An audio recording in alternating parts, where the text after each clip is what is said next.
Hello and welcome. Good evening. You're watching Super 6 here on India Today. I'm Akshita and Nandgopal, and let's begin with the breaking news that's coming in. Prime Minister Modi has touched down in Johannesburg of South Africa for the G20 summit. These are the images that have just come in of the Prime Minister disembarking from his plane.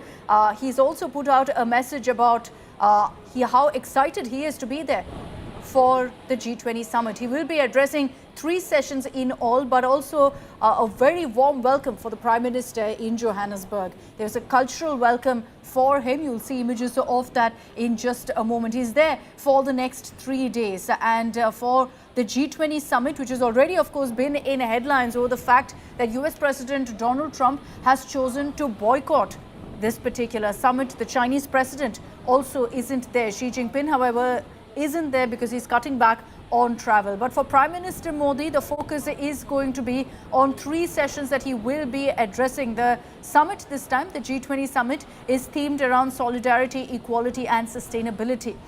And Prime Minister Modi, while also putting out a note about this particular visit to Johannesburg, highlighted how he's particularly excited over the fact that the African Union was made a part of the G20 summit when India had hosted the G20. If you remember, in 2023, in the national capital, when all G20 leaders had gathered in Delhi, that's when the African Union was made a part of the group of 20.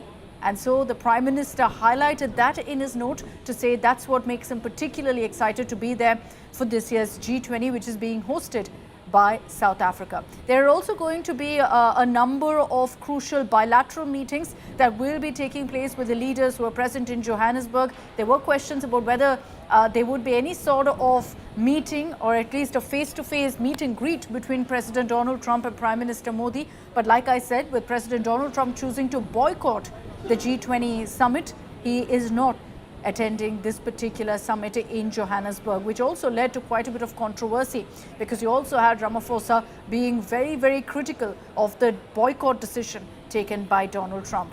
But for Prime Minister Modi, of course, while he will be focusing on the theme of this year's Summit of Solidarity, Equality and Sustainability, in his note he did say that he is going to be putting forth India's perspective in line with India's vision of Vasudhaiva Kutumbakam and One Earth, One Family and One Future. That was largely the theme also of the G20 Summit when we had hosted it back in 2023. It's something that the Prime Minister will highlight once again.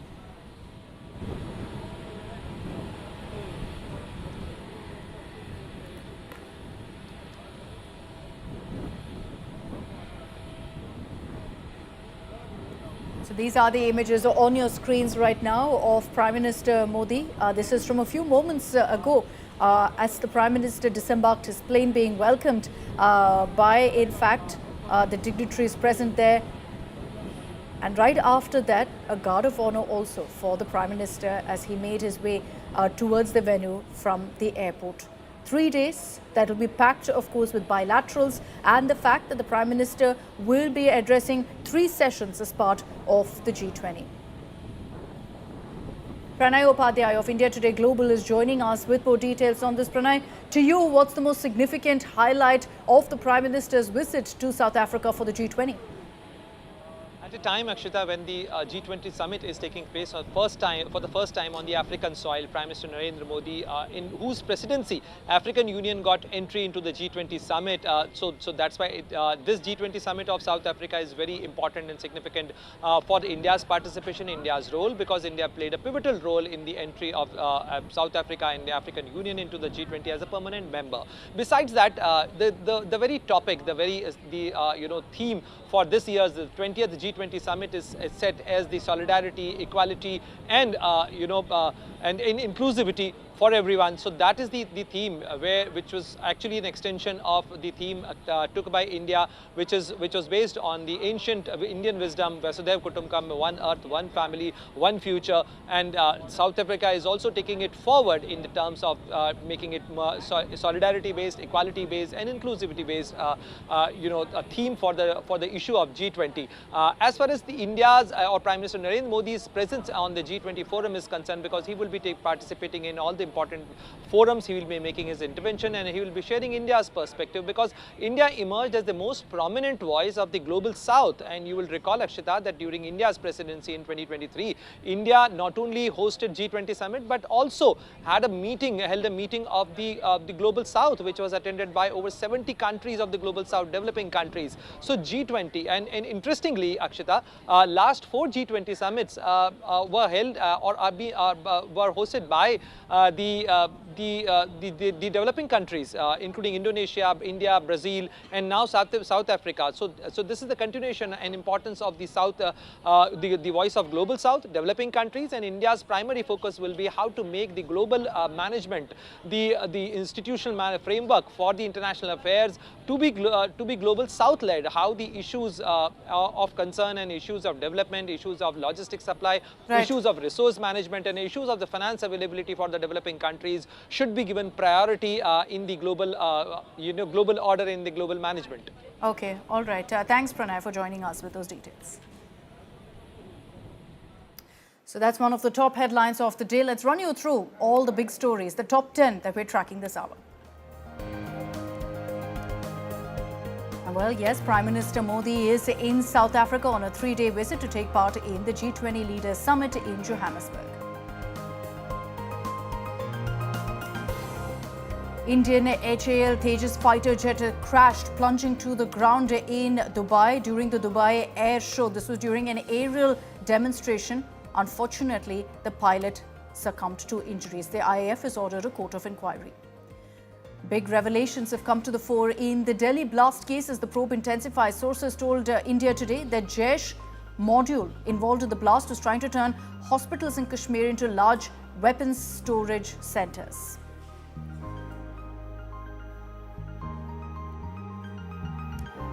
India Today has accessed videos showing stocks of explosive materials which were seized from the rented accommodation of one of the accused, Muzammil, in Faridabad. Sources also revealed that more than 3 dozen suicide bombing videos were sent via an encrypted app to Muzammil. One of the valley's oldest newspapers, Kashmir Times, is now under the radar of key security agencies. The Jammu and Kashmir police raided the Jammu office as part of their probe. State investigation agency yesterday said it recovered AK-47 cartridges also from their office. The probe into the heartbreaking case of a 16-year-old teenager dying by suicide in Delhi is intensified. Protests broke out, with protesters demanding the resignation of all teachers who have been suspended. The Enforcement Directorate raided parts of West Bengal and Jharkhand linked to the coal scam. The raids are linked to coal mining fraud, which is a massive illegal mining racket that's been busted. This was in West Bengal's Howrah district, where a bag of cash and a large quantity of gold jewelry was also seized. Amid the escalating power tussle in Karnataka, Chief Minister Siddaramaiah has asserted that he will continue as Chief Minister and will present the budget himself. We'll get you all those details in just a few moments. Massive Tamil Nadu versus Centre face-off over metro rail project in Coimbatore and Madurai. DMK cadre protested in Madurai against the Centre for not giving the nod to metro projects in Tamil Nadu. Donald Trump and Zoran Mamdani, the New York mayor, will sit down in a highly anticipated meeting that will take place later tonight at about 1:30 a.m.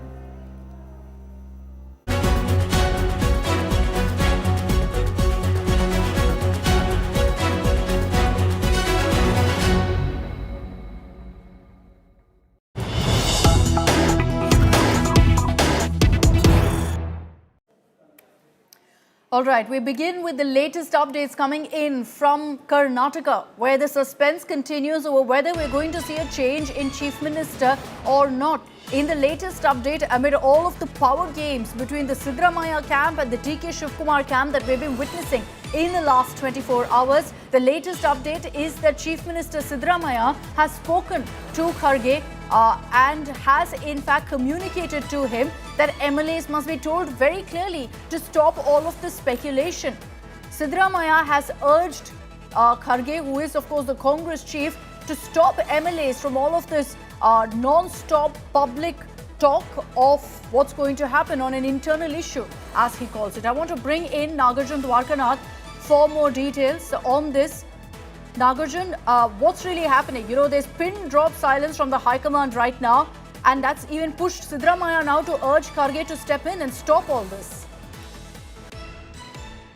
A bunch of MLAs from DK Shivakumar camp visited Delhi and met Mallikarjun Kharge in his residence. Now, Chief Minister Siddaramaiah has spoken to Mallikarjun Kharge, is what we are picking up from the sources.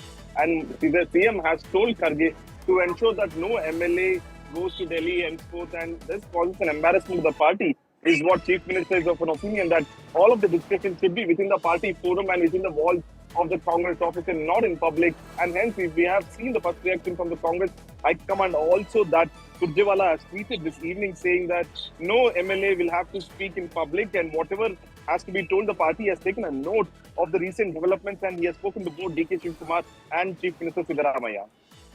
Okay, Nagarjun, just stay with me. Let's, in fact, round up all that's happened in the last 24 hours. There have been a whole lot of developments, essentially, because you've had both sides. Chief Minister Siddaramaiah's camp trying to pressure the High Command. DK Shivakumar's camp, as you know, trying to pressure the High Command, with many MLAs even landing and touching down in the national capital. Let's round up all of those developments for you in our next report. Karnataka's political drama is hitting a fever pitch, but Chief Minister Siddaramaiah remains firm. He has declared that he will continue as Chief Minister, and any talk of leadership change is for the Congress High Command to decide. While Chief Minister will be meeting Mallikarjun Kharge on Saturday, he spoke to Mallikarjun Kharge asking him to draw an end to MLAs talking in public on internal matters, saying High Command must stop the chaos. High Command ಏನು ತೀರ್ಮಾನ ಮಾಡ್ತದೆ ಅದನ್ನ ನಾನು ಕೇಳಬೇಕು, DK Shivakumar ಕೇಳಬೇಕು, ಎಲ್ಲರೂ ಕೇಳಬೇಕು. ಅದು ಹೈಕಮಾಂಡ್ ಅವರು ಏನು ತೀರ್ಮಾನ ಮಾಡ್ತಾರೆ ಅದು ಮಾಡಬೇಕು. ಎರಡು ಬಜೆಟ್ ಮಾಡ್ತೀರಾ ಸರ್? ಯಾವುದು? ಇನ್ನೆರಡು ಬಜೆಟ್ ಇದೆ. ಯಾವುದು? ನೀನು ಯಾಕೆ ಅದನ್ನು ಕೇಳ್ತಾ ಇದ್ದೀಯ? ಮುಂದೆ ಹೇಳಿದ್ರಿ ಸರ್ ಬಜೆಟ್ ಮಾಡ್ತೀನಿ. ಹೌದು, ನಾನೇ ಮುಂದುವರಿತೀನಿ, ಬಜೆಟ್ನು ನಾನೇ ಮಂಡಿಸ್ತೀನಿ. Meanwhile, Randeep Surjewala of the Congress has said that the party has taken note of opinion of party functionaries and that speculations must be put to rest. And this comes after a whirlwind day of political action split between Delhi and Bengaluru. In the capital, MLAs from the DK Shivakumar camp landed at Kharge's residence late Thursday night, renewing pressure on the 2.5-year Power Share Pact. Their demand was that it's time for DKS to take the top chair. Sources say Kharge told them that the High Command will take the final call. I'm loyal to Congress. High Command is there. Whatever High Command says, we follow that. That's all. But you are saying you haven't spoken about Mr. DK Shivakumar to Mr. Kharge? Nothing. That is left to High Command. We have not discussed anything. But back home, DK Shivakumar distanced himself from the meeting, claiming he knew nothing about it. You will reshuffle the government and cabinet. So all of them are interested that they wanted to become ministers. It is quite natural they will go and meet the leaders of the Delhi. It is quite natural they will go out of the Delhi. Apart from that, what I can say, they have every right. I have not taken anyone. Yet he dropped a cryptic social media post. I quote, "Where there is effort, there is fruit. Where there is devotion, there is Lord." And I unquote. Meanwhile, ministers from Siddaramaiah camp hurtled over dinner on Thursday, calling for clarity, stability, and urging the Chief Minister to reach out to Kharge and Nandgopal to end the escalating chaos. However, the leaders claim it was a routine meet. No political discussions happened. We just had dinner, and we also discussed about our departments. These kind of discussions, generally we had discussions. And watching from the sidelines, BJP leaders continue to take sharp jabs at a Congress government locked in its own power tussle. Siddaramaiah will not leave the CM post. DK will not keep quiet. He wants CM because of the agreement. 2.5 years. entire Karnataka is suffering from the development. The suspense continues. Siddaramaiah stands firm. DKS signals ambition and the High Command holds the key. Karnataka's power play is far from its final act. With Nagarjun Dwarkanath in Bengaluru, Bureau Report, India Today. So what's going to play out in the coming days in Karnataka, and what's with the indecisiveness of the High Command? Why are they struggling to just pick one leader and put an end to all of this suspense? Joining me on this broadcast is R.K. Upadhyay, senior journalist. We also have Dr. Sandeep Shastri with us, political analyst. Nagarjun Dwarkanath, my colleague from Bengaluru, will also be with us to get us insights of what's happening on the ground. Mr. R.K. Upadhyay, I'd like to begin with you. You know, what's happening right now in Karnataka, many would argue, is easily avoidable. You're seeing both of these leaders resorting to these power games, power flexes, when all of it can be ended with one word from the High Command. Akshita, you know, yesterday, Siddaramaiah completed 2.5 years. And from day one, Shivakumar is in Delhi, pressing his demand for the Chief Minister's post. And he says that, it was promised that after 2.5 years, he will be made the Chief Minister. And now he's all out to do it. And he knows it is now or never for it. Because though he knows that, Siddaramaiah commands the numbers, there is the promise made by the High Command at the time of the formation of the government. In May 2023, when the government was formed, it took the High Command 5 days to really convince the two sides who bitterly fought for the Chief Minister's post. In fact, I remember the results came on May 13th, and 14th to 18th, this drama went on in Delhi. And then finally, Sonia Gandhi called from Himachal Pradesh, where she was holidaying, called Shivakumar and told him, please accept the DCM post and we'll ensure that, you get justice. And that is when it was resolved. And the 19th, the agreement was announced, and 20th of May 2023, this government came into being. So since then, Shivakumar has been keeping quiet. And now he knows that he has to put up his demand and, get this done. Because he has been a loyalist of the Congress party. I mean, Siddaramaiah might be senior. He has had one full term as Chief Minister, and now he has completed 2.5 years. And, Shivakumar is no novice. He has won 8 consecutive assembly elections, 4 from Satanu, 4 from Kanakapura, both from, Bangalore South. And he has had his own supporters among the Okaligas. And in fact, 2023 election, Congress would not have won 135, but for his strong support as the KPCC president. No, but I'd also like to bring in Dr. Sandeep Shastri. While we're all very critical of the High Command, it is a tough decision to make, Dr. Shastri. One, yes, many would argue that needs to be taken, but a difficult one nonetheless. Akshita, always leadership needs to take difficult decisions, otherwise it's not a leadership. Now, it's only difficult decisions that they need to take. And let's look at what both the leaders, Siddaramaiah and Shivakumar, are saying. Neither of them are denying that there is a likelihood of a challenge. While Siddaramaiah says that the High Command will decide, Shivakumar also is putting the ball in the court of the High Command. So when both are taking that stance, it's very clear that there is something that possibly happened in 2023 when the government took over. And in the past, let's remember, Siddaramaiah has had a full 5-year term. SM Krishna has had a full 5-year term. But on both those occasions, there was no such question of an agreement. So I think in spite of the challenges that the Congress party today faces, they need to take a decision. The High Command needs to resolve this issue either way. They need to resolve the issue either by saying clearly, no, the Chief Minister continues, or say that the time has come for a change. Now, keeping this issue in the limbo, allowing both the leaders to say High Command will take a decision, High Command will take a decision, it is creating a drift in the party, and it is creating a situation where governance is not the focus, but the chair is the focus.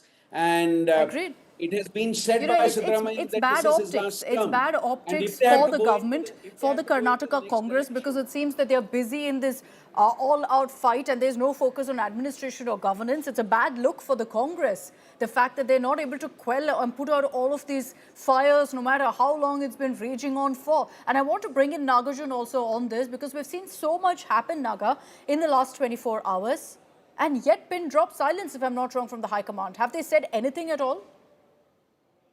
Absolutely nothing except for a tweet by Ranjit Singh Surjewala, who's the in-charge secretary of Karnataka Congress. It's shocking that how the High Command is not has not acted on this in the last 48 hours. We have got MLAs reaching Delhi. We have got MLAs making statement. DK Shivakumar coming out and saying that no one can stop the MLAs. Siddaramaiah saying that he will continue to be the chief minister. In 48 hours, he's told twice that he would be presenting the next budget of Karnataka in March 2026.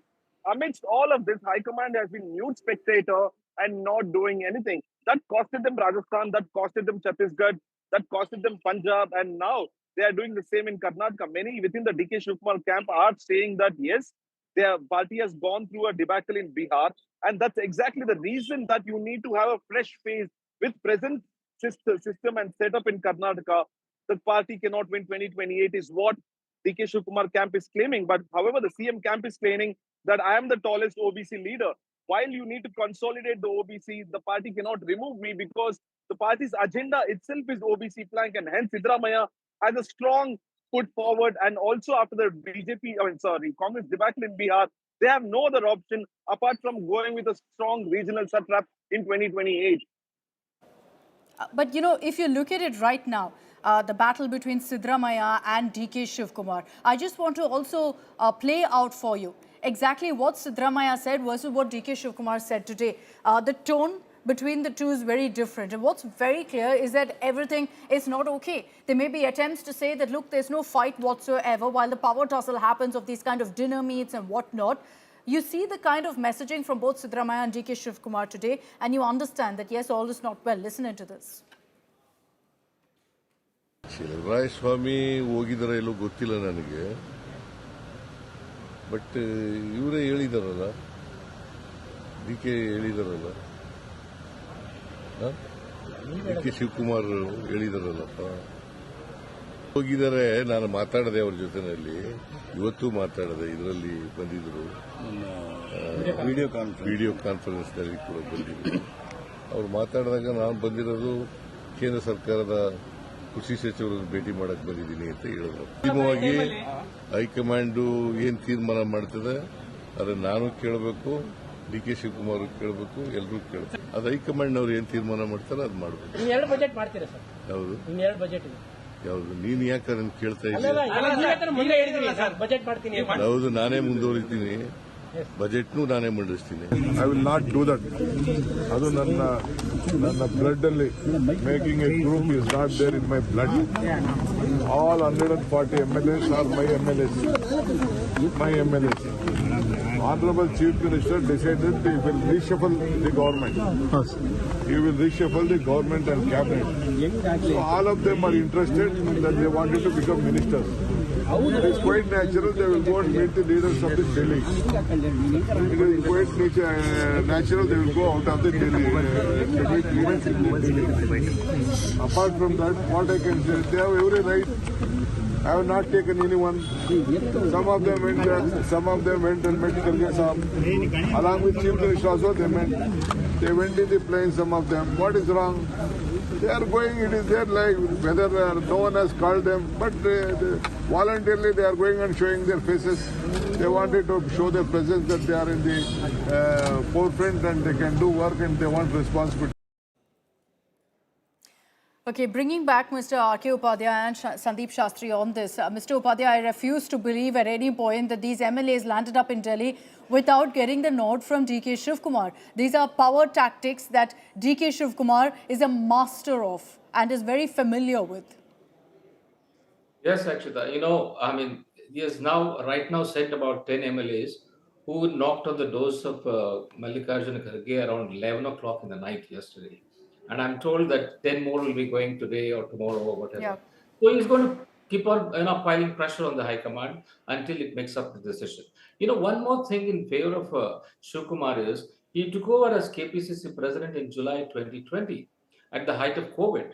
I mean, he has led the party to victory in 2023 election, and there have been precedents when the KPCC presidents automatically became the chief ministers. Whether it was Virendra Patil or S.N. Krishna, all these people were KPCC presidents, and then they were automatically moved as chief ministers. This time, an exception was made because Siddaramaiah was a senior person and he insisted that he should become the chief minister for the second term. See, he has already had one full term as 5 years, and then Shivakumar has rightly claimed that he should get a chance because he has been an MLA for 36 years, unbroken record, and he has also served the party loyally. And he has come to the crisis whenever the party has faced a crisis, not just in Karnataka, across the country. So that being the case, I mean, he has a valid claim for chief minister's post. It is for the High Command to get Siddaramaiah to come around and accept the fact that he has to share power, and he's already 77, and it's high time that he also has to look at what Shivakumar thinks about this situation, and he should be accommodated. Yeah. But at the same time, do you also think, Dr. Shastri, and this is something that we were speaking about yesterday, that with all of this talk of a cabinet reshuffle, that this is D.K. Shivakumar's attempt to ensure that he's accommodated, at least in the cabinet reshuffle, that he knows there's no chance of a CM change, that there's going to be no way that he is going to become the chief minister right now. So keeping that in mind, this is his attempt to go ahead and ensure that at least in any other way, I'm brought in more, I'm accommodated more. I don't think that's the tactic or strategy at all. He has not spoken about the cabinet reshuffle at all, because conceding a cabinet reshuffle and ensuring your people in the cabinet, I think is a sense conceding the fact that you are giving up your expectation of chief ministership, which D.K. Shivakumar at this stage I don't think would do. I think he is going to keep the pressure going, and his supporters would believe that he has the right to keep the pressure going because that was a promise made to him. And Akshita, remember, let's see other states where similar challenges have happened, and what happened in the case of Jyotiraditya Scindia, what happened in the case of, in Rajasthan, in the case of Sachin Pilot, what happened to Singhdev in Chhattisgarh. Singhdeo's case is very close, where he too was promised the chief ministership and it didn't happen, and the party suffered a huge consequence because of that. So I think the high command of the party needs to stand up and take a call and not let, as I said earlier, not let this drift continue. There is very clearly a sense of irritation on the face of the chief minister when responding to the question, which means there is tremendous pressure on him also, and saying that I'll present the next budget was very much an act to say, no, I'm very much there, but in the same breath he says the high command will take a call. So very clearly the two contenders are clearly saying it's the leadership which needs to take a call on this matter, and they have put the ball in their court. The buck stops with the high command here, and the high command has been MIA. They've refused to take a stand. They refused to do anything about this. But if you look at the current situation, I will just pull out a graphic right now of why Siddaramaiah right now holds the edge. Why is it that it looks unlikely that Siddaramaiah will really be replaced as the chief minister? Because he has a huge support base of the OBCs, and that's not going anywhere. The fact that he's a veteran leader, has electoral popularity, time-tested, and has ensured that he's passed all of those tests, that's something that also is weighing in the mind of the high command, I'm sure. Has massive support of all the crucial voter blocs and strategic control also over the government machinery. Keep in mind the fact that even if you look at right now the MLAs within the Congress, most of them are with Siddaramaiah. The party high command also has preferred him, but there are the likes of Sonia Gandhi, who is known to also be very fond of D.K. Shivakumar. But the fact that Siddaramaiah also has been able to handle power tussles without leading it to any sort of massive rift within the Karnataka Congress is another aspect. And then there's the corruption Achilles heel for D.K. Shivakumar. Yes, Siddaramaiah has faced some allegations in the last few years, but nothing compared to really the legal cases that D.K. Shivakumar is having to go through right now. Dr. Shastri and Mr. Upadhyay, final words from both of you. Do you agree that Siddaramaiah right now has the edge? Mr. Upadhyay, to you first, that Siddaramaiah has the edge. There's no question right now of him being replaced. But what does that mean for DK Shivakumar? No, I think, you see, DK Shivakumar represents the Vakaligas, and they're a very, very strong community. And after S.M. Krishna, there has not been a single, there has not been a, Congress chief minister. And he has a right to claim chief minister's post. Siddaramaiah might be representing the OBCs, but then the Vakaligas contributed very, very heavily for the 2023, the election victory for the Congress party. In fact, the JDS was reduced to 19 seats in this election, the lowest in 25 years. That happened because of the campaign Shivakumar carried on. And in the South Bangalore, the JDS was wiped out. So all these factors, really go in favor of Shivakumar, and then the Vakaligas will strongly put up their thing. And I'll tell you, in 2028 election, I think Shivakumar will play a major role if the Congress makes him the chief minister at that time, because Siddaramaiah has already has a worn out look, and he has not been able to carry the government forward except the guarantees. He has nothing else to show, and if the Congress has to come up with the new ideas and new leadership, I think this is time for them to bring Shivakumar ahead of in this race. One of the biggest questions that comes up, Dr. Shastri, will DK Shivakumar sit quiet if there's no change? Now, your small visual earlier showed that it looked as if Siddaramaiah had the edge. But I think the advantage that Siddaramaiah has is that he's in power. That's the only edge which I think he has, already in power. But three factors quickly, Akshita. First, the dominant OBC leader accepted, but overwhelming OBC support, I think there is a question mark, because if that overwhelming OBC support was there, they should have romped home in 2018, because that's the slogan he had taken up at that point of time. He has the support of MLAs. I think at the end of the day, if the High Command indicates any change that they want, those same MLAs will then move over to what the High Command would want it to do. And as Ramakrishna said, ultimately, is the party looking at 2028 or not?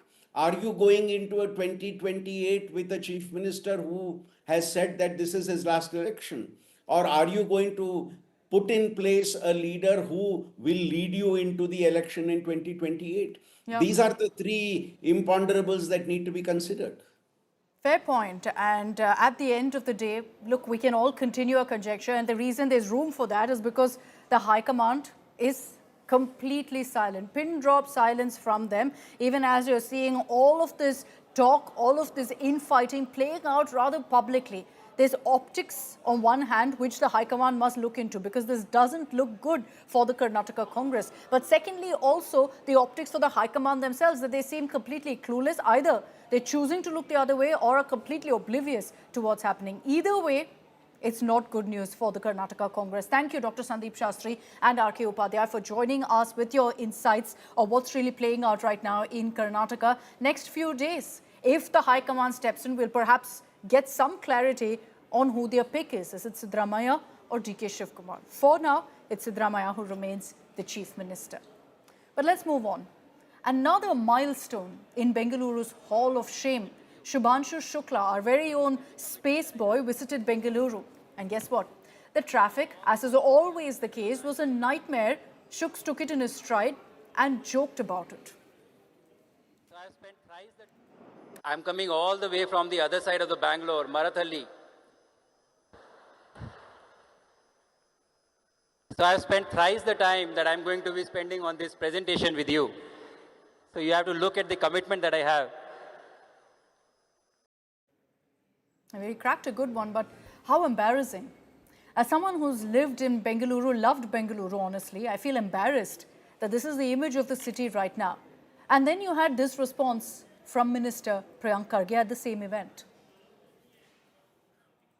So I'll not take much time. I know everybody has to get back. Like Mr. Shubham Shukla said, it was easier for him to get from space to Bangalore, but from Marathalli to here was a little difficult. So we'll ensure that that doesn't happen again. What does this show us? Let's face it, Bengaluru now has got the unenviable reputation of the worst roads, the worst traffic, essentially being an urban nightmare. If Shooks had gone for a spacewalk on the moon, he could have recreated that on the pothole-ridden roads of Bengaluru, because honestly, we've seen countless memes on that and they all look so real. Unfortunately, let's get serious here. We hear this over and over and over again. We outrage, we demand answers, we move on till the next time we have to outrage, and then the cycle repeats. What's the only constant here? That governments come and go, but nothing changes. It's the same bad roads, it's the same traffic mess, and unfortunately, the same reputation that Bengaluru is stuck with. Let's get you the latest updates on the investigation into the Delhi 10-11 blast. Sources have told India Today that a Jaish module involved in the blast was trying to turn hospitals in Kashmir into large weapon storage centers. And this may sound familiar because it's actually similar to the way Hamas stored weapons in hospitals in Gaza. What we've also learned from our sources is that the Jaish module was getting regular technical support from Hamas.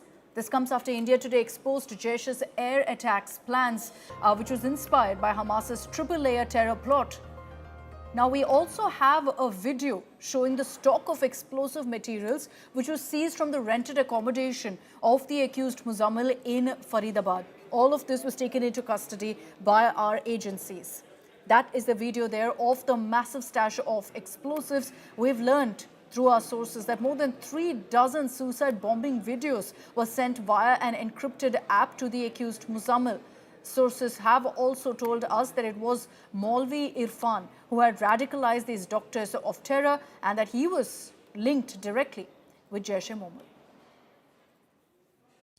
The day when Red Fort terror attack happened, that very morning, multi-state police forces and agencies, including the Jammu Kashmir police, had actually reached this particular village, Fatehpur Tagga, which is near to Dhauj, near to the Al-Falah University, barely 10 minutes away from the Al-Falah University. And in that multi-agency crackdown, what had happened is that this particular house of Imam Istiaq was zeroed down. And remember, it was another doctor from the associated with the Al-Falah University who was already arrested, and those links led the agencies to this particular house. First, we'll get you the visuals to give you an understanding as to how this entire operation was conducted by this white-collar terror module, so that nobody else gets an idea of possibly what could have been happening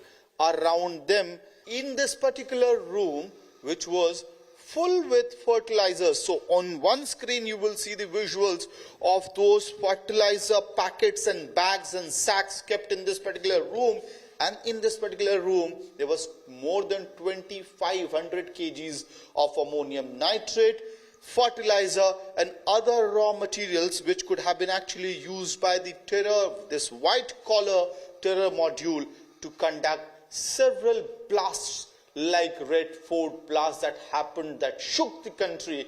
With video journalist Emmanuel, this is Amit Bhardwaj reporting for India Today from Faridabad. Let's get you the latest updates on the investigation into the heartbreaking suicide of a 16-year-old teenager in the national capital. Remember that in his suicide note, he mentioned that he was harassed by his teachers, and that's why he took the extreme step. This prompted massive protests outside the school premises in Delhi, with the protesters demanding the resignation of the teachers, who've as of now only been suspended. There's a growing demand for an independent panel to be set up that includes 3 principals from other schools as well. So far, the school authorities have suspended the headmaster and 3 teachers who were named in the FIR filed by the teenager's father and based on statements of those associated with the case. But the question that will be asked is, why a mere suspension in such a serious case? The police right now are maintaining that they're continuing their investigation into this particular case. The Delhi government has also stepped in, taking action, following up with a 5-member panel being set up to probe the case in which the teen boy jumped off an elevated platform at a metro station. I'm sorry for taking this step, but I was left with no choice, as I was compelled to do it by school authorities. If any organs in my body are found to be in a condition to donate after my death, please do so for the needy. My parents did a lot of good things for my upliftment, but I could not keep them happy. Broke my parents' trust on multiple occasions. But sorry, Mom, this will be my last time. I also want to say sorry to my brother as I was rude to him. What can I do if my school teachers are harassing me? I want action to be taken against those teachers who harassed me. Don't want any other child to suffer like me. I want to say sorry to my brother again for abusing him and not giving him the respect he deserved. I also say sorry to Papa for disappointing him with my behavior. It is only Mother who has always supported me. I am sorry. I am sorry, but the school authorities have harassed me. मैं केवल शिक्षा मंत्री के रूप में नहीं, एक parent के रूप में इस घटना को देखता हूं। मैं एक पत्र लिख रहा हूं, स्कूलों में सीबीएसई के मानकों के आधार पर किस प्रकार से जो मेंटल हेल्थ, मेंटल वेलबीइंग के लिए व्यवस्थाएं की जानी चाहिए, क्या वो सुचारू रूप से हो रही हैं, इसके संदर्भ में मैं स्कूलों को पूछ रहा हूं। और कहीं स्कूलों को अगर ज़रूरत है तो हम उनकी हैंड होल्डिंग करेंगे, उनको मदद करेंगे। हमारी अगली पीढ़ी मानसिक रूप से स्वस्थ रहे, विषाद के में ना पड़े, इसकी हमें बहुत चिंता है। हम दिल्ली के पेरेंट्स की इस चिंता को शेयर करते हैं। हमने एक कमेटी भेजी है जो जांच करेगी, अपनी रिपोर्ट लाएगी। उसके पैरामीटर ये भी होंगे क्या मेंटल हेल्थ से संबंधित हर चीज का फॉलोअप किया जा रहा था, नहीं किया जा रहा था। अगर कुछ कमी है तो भविष्य में ना रहे, इसका भी ध्यान रखें। That it is not a suicide, it is an institutional murder. The fact that 4 teachers have been involved in this entire incident is shocking, including a headmaster. The school has taken no responsibility. It is because of this protest that you have seen FIRs being launched against these teachers. Unfortunately, the school has only asked for a suspension, not a resignation. The education department of the Delhi government has set up a committee with 3 principals on it. We oppose these 3 principals being part of this committee. The committee needs to be reconstituted and a delegation will be meeting the education minister today on this issue. Pradeep ji, जिस school के हम बारे में बात करें, Saint Columbus, वो दिल्ली का सबसे जाना माना स्कूल है। ऐसे में पूछना चाहूंगी कि कितना डिसअपॉइंटमेंट है। अच्छे स्कूलों में सेंट कोलंबस माना जाता है। आप क्या कहना चाहेंगे प्रशासन को, सरकार को? मैम, हम जो पेरेंट्स है स्कूल का नाम देखे बच्चे डाल देते हैं। स्कूल से शाहरुख खान स्कूल से पढ़े हुए हैं। जी जी। तो इतना बड़ा स्कूल है और नामी स्कूल के नाम है, राहुल गांधी जी भी इस स्कूल से पढ़े हुए हैं। तो हम ये देखते कि स्कूल अच्छा होगा, लेकिन प्रशासन ने सिर्फ सस्पेंशन किया है, वो टेम्पररी किया है, रात को 9 बजे, वो भी हाई लेवल की कमेटी गठित होने के बाद। लेकिन पुलिस ने अभी तक कोई कार्रवाई नहीं करी। कल जब 2 बजे हमारी जो प्रोटेक्शन चल रहा था, 2 लोग अंदर मिलने गए थे, तभी भी प्रिंसिपल की ये वर्डिंग थी, इतनी घटिया वर्डिंग थी, आप सोच नहीं सकते। बोलते हैं कि ऐसा कोई भी लिखे नाम लिखे सुसाइड करेंगे तो हम कैसे सस्पेंड करेंगे उनको, हमें इन्वेस्टिगेशन करना पड़ेगा। तो जो गए थे वो लेडी ने बोला कि आपके बेटे को आप मार दो और मेरा नाम लिखो सुसाइड नोट में। इतनी हमने लैंग्वेज यूज करने के बाद भी उनको कोई फर्क नहीं पड़ा। जब कल रात को हाई लेवल की कमेटी गठित हुई तो इन्होंने कल सस्पेंशन किया है, लेकिन सस्पेंशन इनफ नहीं है। इनको अरेस्ट करना चाहिए और उनको कड़ी से कड़ी सजा करनी चाहिए। आखिरी बार बच्चे से कब बात हुई थी और आपको कुछ भी लगा था कि वो डिस्ट्रेस्ड है, या आपको लग रहा था कि ये एक फेज है, खत्म हो जाएगा? क्या बातें हुई आखिरी बार जब बच्चे से बात हुई थी? कोई डिप्रेशन का या टेंशन वाला कोई बात ही नहीं लगा था। मंडे को उसने कुछ खाने की ऑर्डर बाहर से करी थी, सोया चाप उसका फेवरेट था, और वेनिला स्ट्रॉबेरी आइसक्रीम मंगाई थी और जूस वो भी हमने दोनों ने शेयर किया था। और बड़े जो उसने स्ट्रॉबेरी का मिल्कशेक और वेनिला का दोनों मंगाया था, स्ट्रॉबेरी उसको पसंद आया तो वेनिला उसने बड़े भाई को दे दिया और स्ट्रॉबेरी मेरे साथ शेयर किया था। रात की बात थी हमारी, और स्कूल बदलने की बात उसी टाइम हो गई थी। 12:30 बजे तक बच्चा तो हमारे साथ बातें कर रहा था। दूसरे दिन स्कूल में जाते रहे, मम्मी को बोल के गया कि मम्मी आज मेरे को ना शाम को, मतलब आफ्टरनून स्कूल आने के बाद लंच में बाहर से कुछ मंगा लेना।